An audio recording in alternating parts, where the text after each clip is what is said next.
Amnesty International, the number one human rights organization in the world, has issued a very long, well documented report, and it calls Israel an apartheid state.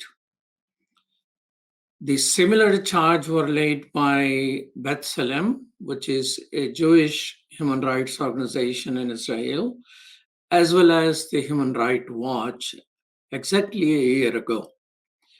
We have with us Amnesty International Canada's leader, and we'll be talking with her about why they decided to have this report. Welcome to Muslim Network TV, Ketty Nivyabandi. Thank you, Malik. Thank you for having me, and hello to all your listeners and watchers. Ketty is Secretary General of Amnesty International Canada. So tell us why Amnesty International is calling Israel an apartheid state. Yes, our report, which was just released, is the result of a long and laborious research, Malik.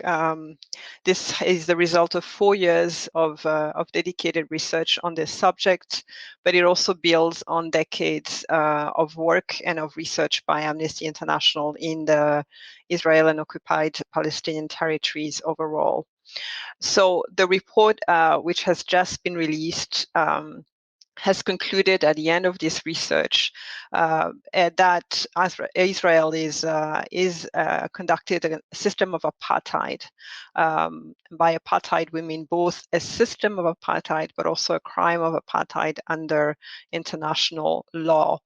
And our report reveals really the true extent of that system. We have found that Palestinians who are not only in the occupied Palestinian territories, but also in Israel, but also Palestinian refugees, are treated as an inferior racial group and are deliberately deprived of their rights. So our report, our very long report, as you mentioned, really details how Israel's treatment of Palestinians meets the definition of apartheid. And by apartheid, what do we mean? So apartheid, we often associate it with, of course, the oppressive regime that Black South Africans were under for years. But under international law, it really is a system, an institutionalized regime of oppression and domination by one racial group over another. And that regime is enforced through laws, policies, and practices. That is a crime against international law and international human rights law. So we conducted our research based on that, and also found that there were specific human rights violations which are committed with the intention to maintain that system. And there are various inhuman acts such as unlawful killing, forcible transfer, which together constitute the crime against humanity of apartheid. You know, the report quotes a decade of ongoing actions towards Palestinians as an evidence. Since you mentioned that it is going on for decades, what is the urgency for Amnesty to determine it now? Mm-hmm. As I mentioned earlier, it builds on the work that Amnesty had been doing for years, and in the meantime, we have also had a policy internally that enabled us to really work through apartheid more. So I'd like to say that it is not the first time that we have made this qualification. We also made it in the case of Myanmar, with regards to its treatment, the state of Myanmar's treatment towards the Rohingyas. And so with regards to that internal policy, but also the collected evidence over the years, you have to know that Amnesty's research is rigorous, laborious, and often spans over a long period of time, because it is so careful, has brought us now to come to this conclusion. And in addition to that, it adds to the reports that you have also mentioned that other Israeli, Palestinian, but also international organizations have made, and similar conclusions as well. In our case, what we do is we bring, in addition to that, we bring fresh evidence as well, but we've also determined that the system of apartheid is not only occurring within, as I mentioned, the occupied Palestinian territories, but it is also within Israel, and it also applies to Palestinian refugees. So when looking at these various pockets together, and we put these human rights violations together, it gives us the true picture and the full extent of this. When we talk about apartheid, we're really talking about, in this case, we're talking about four things. The fragmentation by Israel of Palestinian territories, the segregation of Palestinians, the dispossession of the land, and the deprivation of social economic rights. These all together combined then lead us to conclude that this is indeed a system of apartheid. And let me just add that a system of apartheid, being a crime against humanity, requires robust and urgent international action. You mentioned a report says decade of research. You shared with us it is 4 years worth of research you reach this conclusion. But it is also said that, President Carter in 2007 wrote a book, a Nobel Peace Laureate, Peace Not Apartheid. And Desmond Tutu, the icon of South Africa, has been calling it apartheid. So why human rights organizations are taking such a long period of time before they declare it to be apartheid state? Indeed, it has been called by several other leaders in the past, and as you mentioned, Desmond Tutu, who recently passed as well. In the case of Amnesty, as I mentioned earlier, we have internal policies that enable us to work on particular issues. So only a few years ago did we have an internal policy that enabled us to really work on the crime of apartheid, which is why it wasn't done in the past. And so that then enabled us to carry out this very specific and dedicated research and come to this conclusion. That does not, however, say that this crime is only occurring now. As you have so rightly pointed out, this has been the consensus in the human rights community and human rights advocates has been growing over time that this indeed does constitute apartheid. But what matters, I think, what is really decisive and important to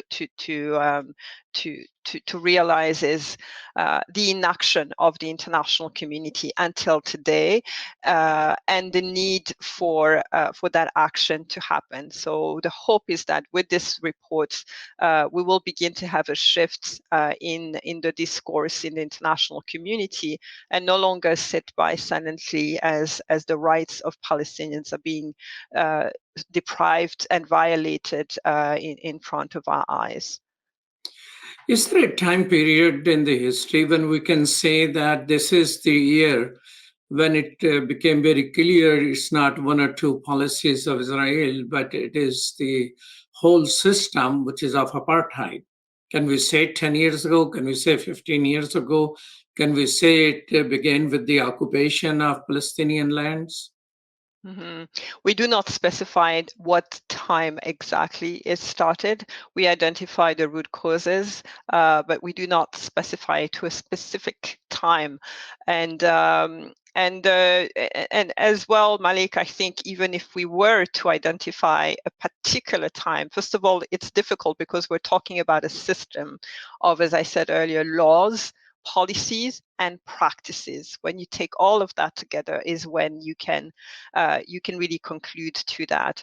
But I would almost want to say that what matters the most and what is most urgent is that the system ends.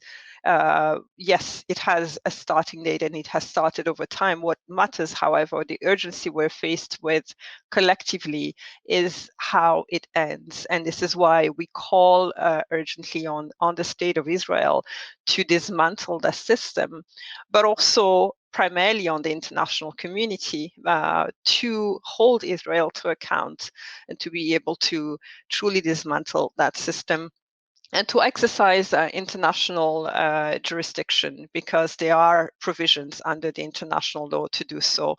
We're also calling on the International Criminal Court to consider the crime of apartheid. It's currently investigating the occupied Palestinian territories, so we are calling on it to formally investigate apartheid. And we've also called on the UN General Assembly, first of all, to reestablish the apartheid committee that it had, but also on the UN Security Council to impose some very immediate actions, such as an arms embargo and targeted sanctions against officials. Israel says that your report is anti-Semitic. How do you respond to that? That is a very strong, very serious allegation, and indeed it has been made by the Israeli state. It is false, it is baseless. As a human rights organization, we advocate for the right of every human being, every community, and we stand strongly, in the strongest possible terms, against anti-Semitism. Our record speaks for itself. I want to make that point absolutely clear. What is unfortunate is to disqualify or attempt to discredit the content, the message of this report by qualifying it of anti-Semitism, and therefore in an attempt to really stifle the criticism of the state of Israel. Our critique in the report is very clearly directed to the state of Israel, not the Israeli people, and certainly not the Jewish people. It is towards the government and the state of Israel. And Israel, as a state, is not immune and to criticism, to critique, and to the work that we do as a human rights organization. No government is above that scrutiny.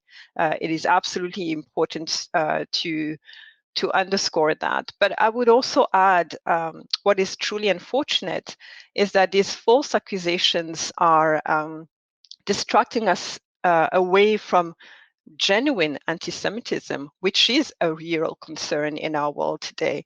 And by labeling this of anti-Semitism when it isn't, we're taking the conversation away from the real anti-Semitism that happens, and which is important and which we work on as well.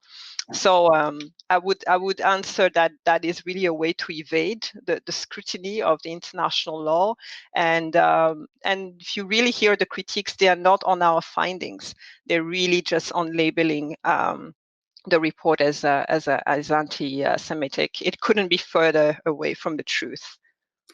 Well, thank you so much. Ketty Nivyabandi is Secretary General of Amnesty International Canada. Thank you so much for your time. And thank you too for having me.